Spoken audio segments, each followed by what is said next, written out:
Assalamualaikum warahmatullahi wabarakatuh. Perkenalkan, nama saya Alfi Syahri Rinaldi, jurusan Biologi, Fakultas Sains dan Teknologi, Universitas Islam Negeri Sumatera Utara. Sebelumnya saya ingin berterima kasih kepada Ibu Sukria selaku dosen pengampu pada mata kuliah Struktur Hewan, karena sudah membimbing kami dalam membahas materi-materi yang ada dalam mata kuliah tersebut. Di sini saya akan menjelaskan sebuah materi tentang sistem pencernaan.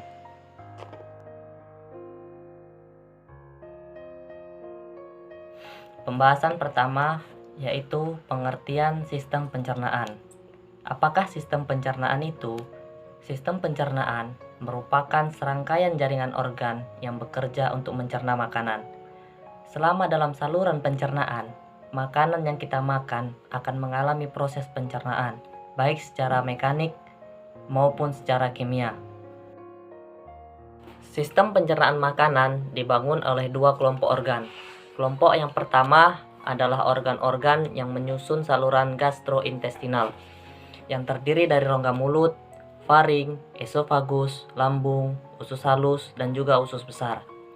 Dan kelompok yang kedua adalah organ-organ tambahan yang terdiri dari gigi, lidah, kelenjar salipa, hati, kantung empedu, dan juga pankreas.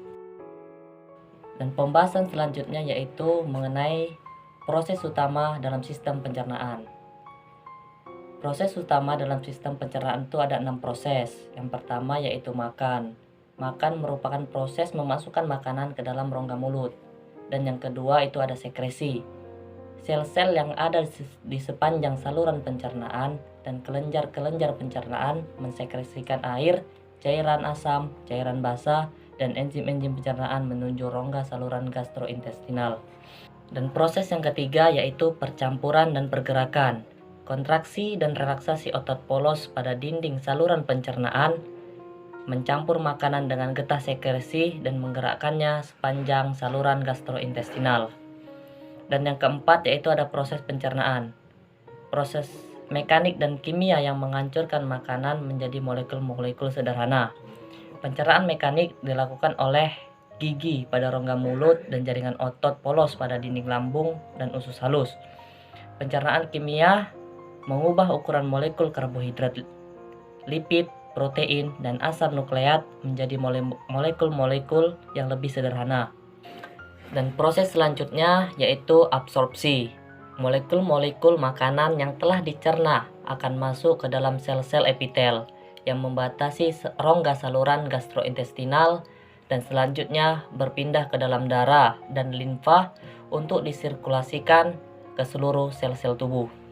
Dan yang terakhir yaitu ada defekasi. Sisa-sisa makanan yang tidak tercerna dan tidak diserap oleh tubuh akan dibusukkan oleh bakteri membentuk feses yang dikeluarkan dari tubuh melalui anus. Dan pembahasan selanjutnya yaitu mengenai organ-organ yang ada di dalam sistem pencernaan. Dan organ yang pertama yaitu rongga mulut.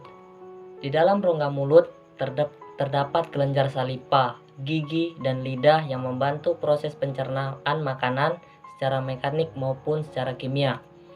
Makanan yang memasuki rongga mulut akan meningkatkan sekresi kelenjar salipa. Cairan salipa berperan membasahi makanan dan mengawali pencernaan kimiawi makanan. Dan organ selanjutnya yaitu ada faring dan juga esofagus. Makanan dari rongga mulut akan bergerak menuju faring.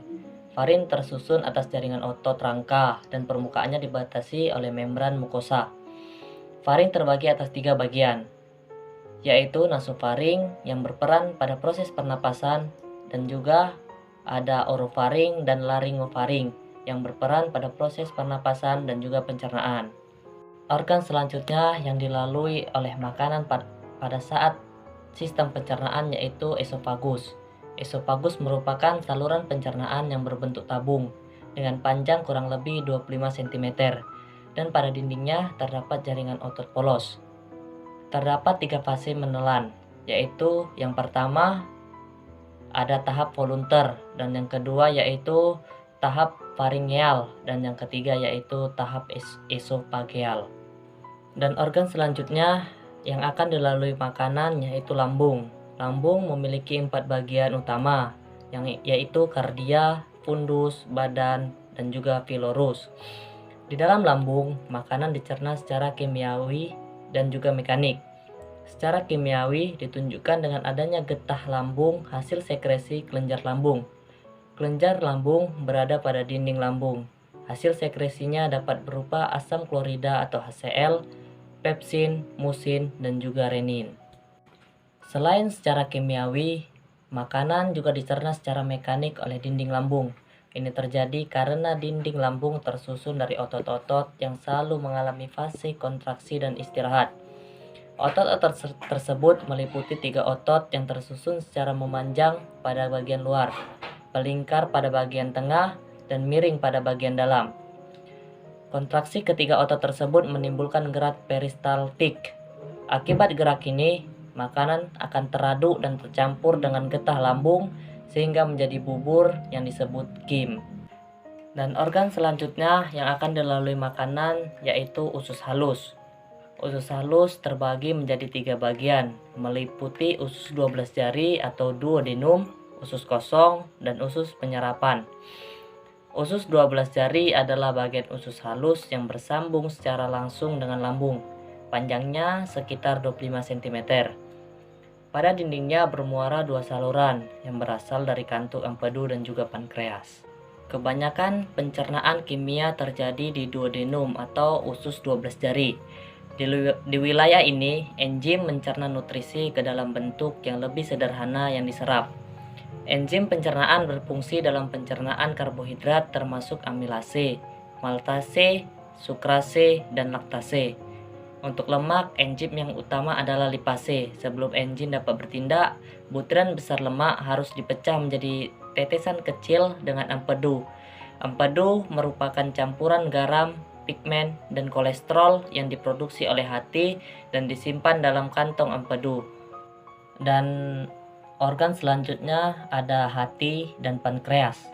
Hati adalah organ vital yang mengeluarkan air empedu untuk mencerna lemak.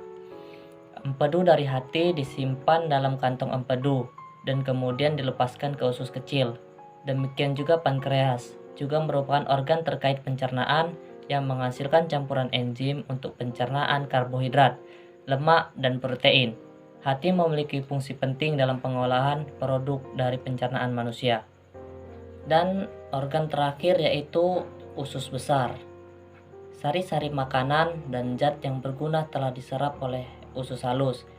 Sisanya akan diteruskan menuju usus besar. Fungsi utama usus ini ialah mengontrol kadar air sisa makanan. Air pada sisa makanan yang berlebihan akan diserap, sedangkan bila kurang akan ditambah. Selain itu, pada usus besar juga terjadi proses pembentukan feses yang selanjutnya dibuang melalui anus.